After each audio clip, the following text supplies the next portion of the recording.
Hello, everybody, and welcome to Turning Over Every Stone. You can call me Toes, not Toad. Not tow truck, but you can call me Toes. But anyways, I gotta get this off my chest. I did a video way back called Nostalgia, and a lot of it had to do with the King Roadhouse, and a lot of it had to do with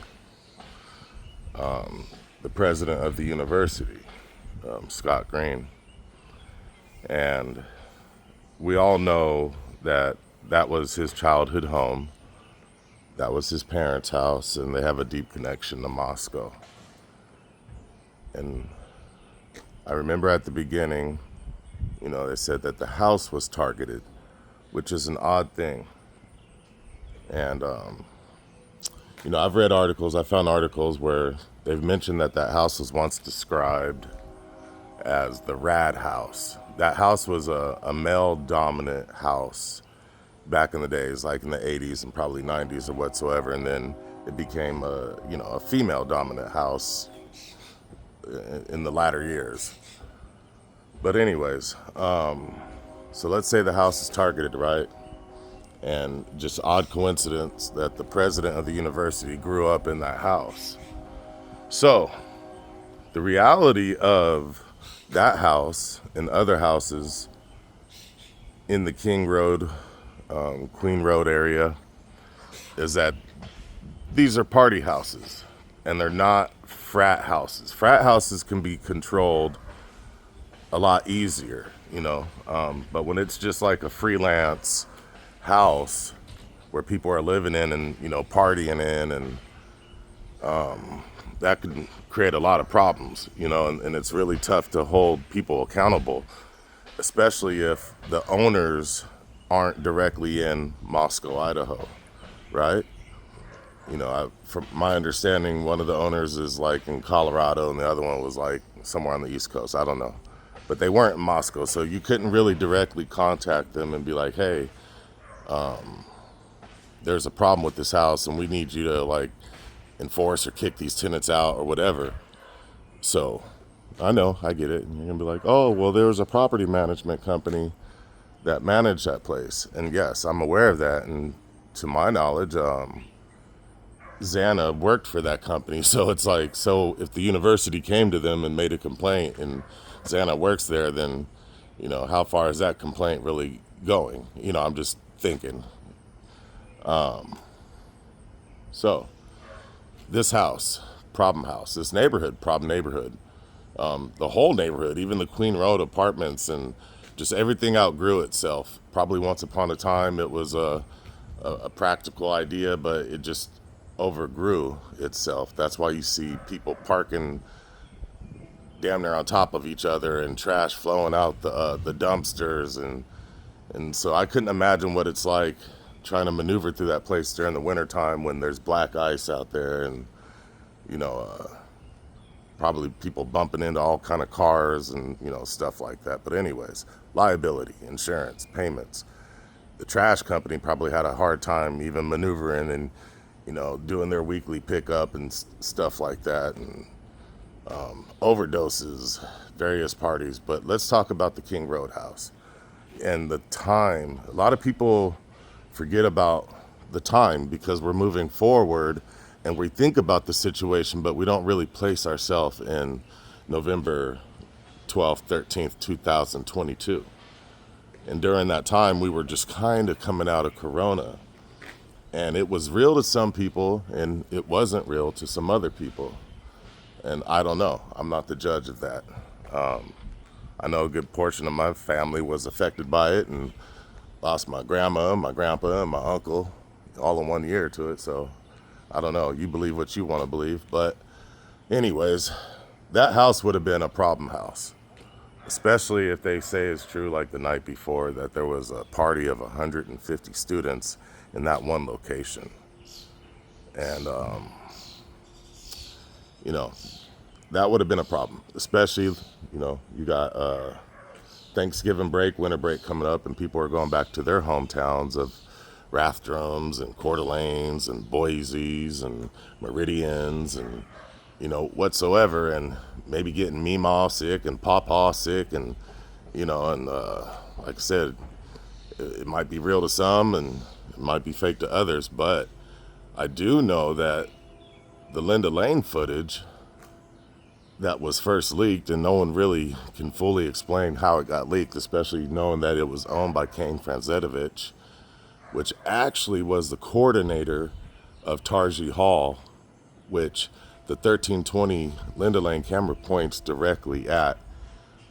I'm pretty sure it's trying to kill two birds with one stone. You're monitoring your parking lot of the apartments that you own, and you're also monitoring Tarji Hall, which you coordinated to be a quarantine, like a quarantine house for like sick students. That's what they ended up converting it to. There was like a frat that previously lived there, but Kane Francetovich like organized for that to become like a quarantine area for students. And as you know, he's the CFO. I'm not sure about now, but at that time he was the CFO of Gritman Hospital, which is the local hospital. And, and the CEO is Cara Best, and, Chief Fry and his wife, they're really close with them. You can find in public records where Chief Fry was actually the best man at Cara Best. But anyways, so back to Kane Francetovich. I'm pretty sure he had strong feelings about the good old Rona. And so seeing that you got this big party house right there and other party houses, I'm not just, targeting that house, but there's plenty of footage where you see them boys pulling up and daytime and nighttime, targeting that house for whatever reasons. So, how do I say this without being a complete asshole? But I think someone had an emotional attachment to that house, and they felt that it was being disrespected, and they might have even tried to reach out to the property owners, and they didn't take it serious. Because if you think about it, there's victim compensation. Even the homeowners of that house would have been, a victim by them not being able to rent it out, or, losing income or whatsoever. And usually, like, cities, they even, like, will compensate homeowners and even victims of, like, crimes and stuff like that. But it's kind of weird that they turned over that property to Scott Green and the university. Small little tidbit too. I don't know if y'all know this, but University of Idaho is one of the only colleges in the United States that has two president residencies, two president mansions on campus. Most campuses only have one, but Scott Green was so fancy that he wanted some newer looking stuff with totally different architecture, and which goes back to King Road and the Queen Road apartments and all the houses over there. Like I said, it outgrew itself, and this is big business out here that we're talking about. And the architecture around there just doesn't really match what Scott Green's vision's going on. You can clearly see by the house that he participated in designing is what he's trying to see moving forward. That King Road house, you had 6 people. Just imagine you have a house that's like 6 bedrooms, right? And let's say you have a fixed rent of $2,400. So if you divide 6 by 2,400, that's what is that? $400, each person staying there. So say you don't have each room filled, who's gonna pick up that slack? These are all questions a lot of people haven't really answered or asked. But I've always wondered, how does that work when, if Kaylee moves out and now you got 1 bedroom, 2 bedrooms vacant, who pays the difference? Because at the end of the day and at the first of the month, the rent got to get paid, right?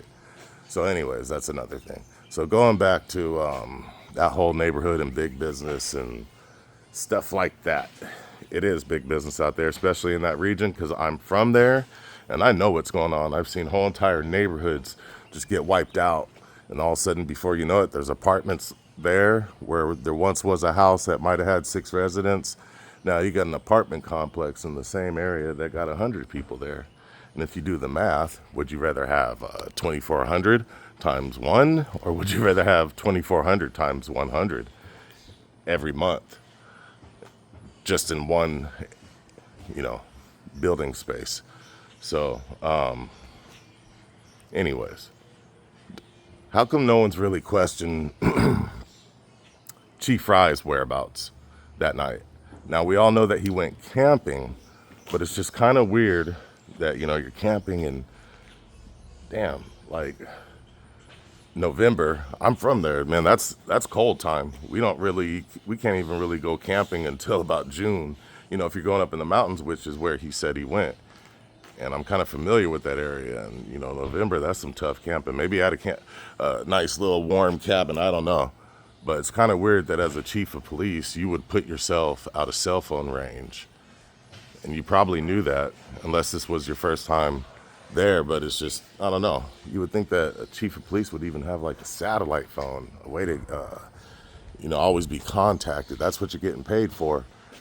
And that interview where he actually mentions that, he was out there camping, and then when he got in the cell phone range, he had a whole bunch of missed calls, messages. He was supposed to be at his friend's little local concert, and he never really mentions a friend, but I think it was Bill Thompson, because I know Thompson liked to perform in them pubs and taverns out there.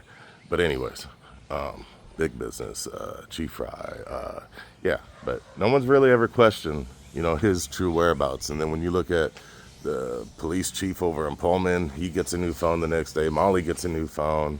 Man, there's something going on. But anyways, I just wonder when people are going to start really pointing their fingers in the right direction, because it's always been in front of everybody's face, in my opinion. This is just speculation. These are just my opinions. But it's they're right there in the neighborhood. They already have a dislike for that house. Back in the old days when you put the little mob hit out, the mobster, he might be up in the Poconos while the gangsters are putting the hit down in New York. But anyways, it's big business out here, y'all. And